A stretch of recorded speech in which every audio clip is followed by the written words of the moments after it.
Здравствуйте, уважаемые друзья! С вами я, Юрий Тютченко, кандидат ветеринарных наук, и в этом видеоподкасте поговорим, причем 100-500 раз, о кашах для собак и кошек. Очень многие люди, которые считают, что каши собакам и кошкам давать нельзя, в качестве железобетонного аргумента приводят следующий пример, что мол, а в дикой природе волкам кашу никто не варил. Я с этим согласен, что в дикой природе кашу животным никто не варит. Хотя и здесь есть нюансы. Но я сейчас не буду долго останавливаться на том, что частично эту кашу животные получали, поедая внутренности животных, в которые были и частично переваренные зерновые. На эту тему есть видео на канале. Меня в этом вопросе удивляет другое. Откуда у многих людей безапелляционная убежденность в том, что дикая природа – это идеал кормления животного, и что все владельцы животных должны придерживаться именно этого стандарта. Еще раз кратко попытаюсь объяснить, что задача любого кормления, что для человека, что для животного – это обеспечить организм всеми необходимыми веществами, создать чувство насыщения и чтобы моторика желудочно-кишечного тракта была в норме. Корм или пищу можно хранить с дровами, которые горят в печке. Так вот, дрова в печку бросают столько, сколько требует температура на улице. Холодно – бросают больше, тепло – бросают меньше. То есть все зависит от ситуации, от потребностей. И вот точно так же и в кормлении. Если вы рассматриваете животное в дикой природе, то его главная задача – выжить и дать потомство. Для этого животное должно потреблять максимум питательных веществ. Это можно сравнить с ездой на машине. Если вы уходите от погони, то надо со всей силы жать на газ. И, грубо говоря, извиняюсь за выражение, пофиг, что стрелка оборота двигателя во время погони зашкаливает за красное. И что в момент погони никого не интересует, а что же потом будет с этим двигателем, как долго он будет работать. Сломается ли он вскоре или еще немножко послужит после этой погони. Вот точно так же и с животным. Нет необходимости у животного, которое живет у вас дома, в точно таком же копировании типа кормления. Суть кормления домашнего животного заключается в том, чтобы у вашей собачки или кошечки как можно дольше было хорошее здоровье и чтобы она как можно дольше прожила. Поэтому брать за идеал кормления то, как питались предки наших собак и кошек в дикой природе, крайне неправильно. Это первое. А второе, что самое сложное в кормлении домашних любимцев, так это то, что где-то на генетическом уровне организм стремится потреблять питательные вещества с запасом, с учетом того, что завтра их может и не быть.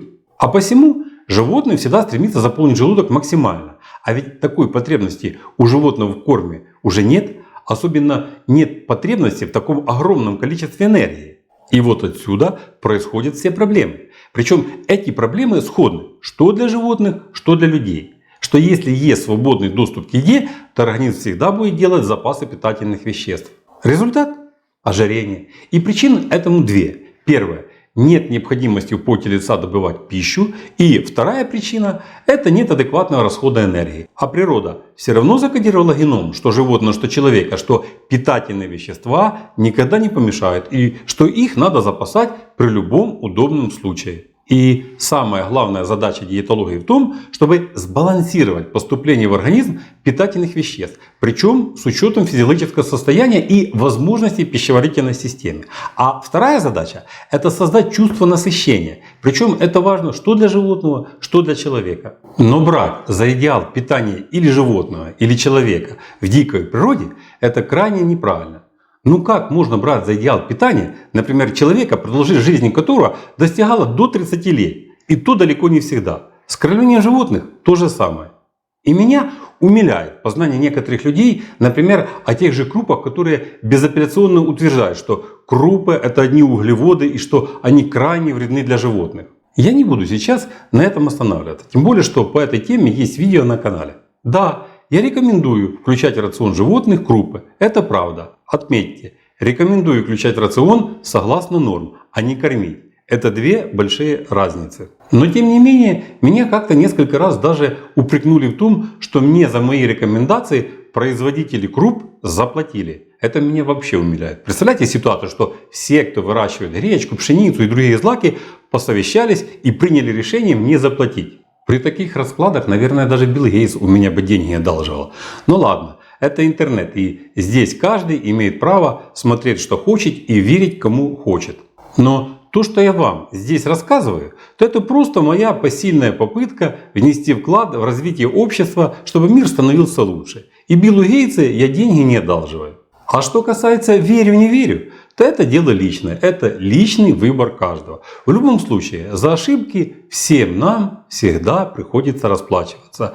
В случае с кормлением животных, то цена ошибок при неправильном кормлении – это здоровье вашего питомца и продолжительность его жизни. И это я перечислил только моральные аспекты неправильного кормления. Еще есть много и материальных. Это затраты на коррекцию тех проблем, которые вы можете создать неправильным кормлением. Ведь в учреждении, где наверху есть надпись «Ветклиника», ошибки исправляются не бесплатно, а согласно прайса. И то не всегда удается даже за деньги эти ошибки исправить.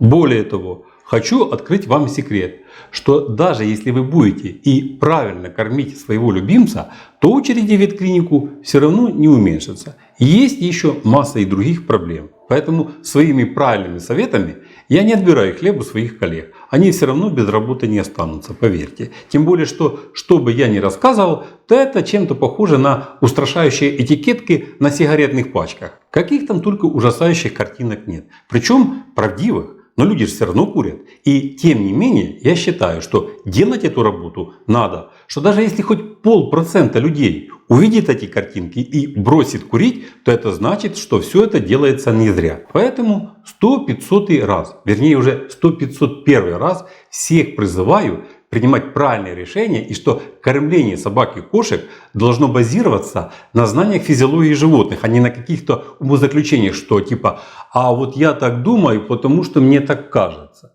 В принципе, вы можете думать как хотите. Думать – это всегда намного лучше, чем вообще не думать. Но помните, что за этим стоит здоровье и жизнь вашего любимца.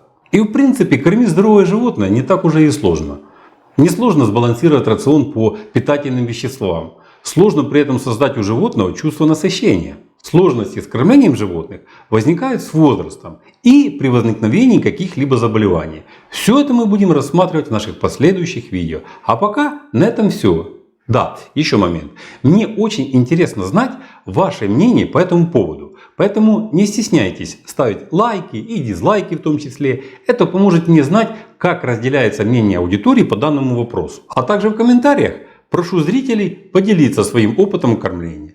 Особенно об этом прошу тех владельцев животных, у которых были животные, которые прожили долгую счастливую жизнь. Или у которых сейчас есть животные, которым уже за 10 лет. Думаю, что это будет интересно знать не только мне, но и другим владельцам животных, у которых домашние любимцы появились совсем недавно. А пока, на этом уже точно все. Здоровья вам и вашим домашним любимцам. Подписывайтесь на наш канал и до новых встреч!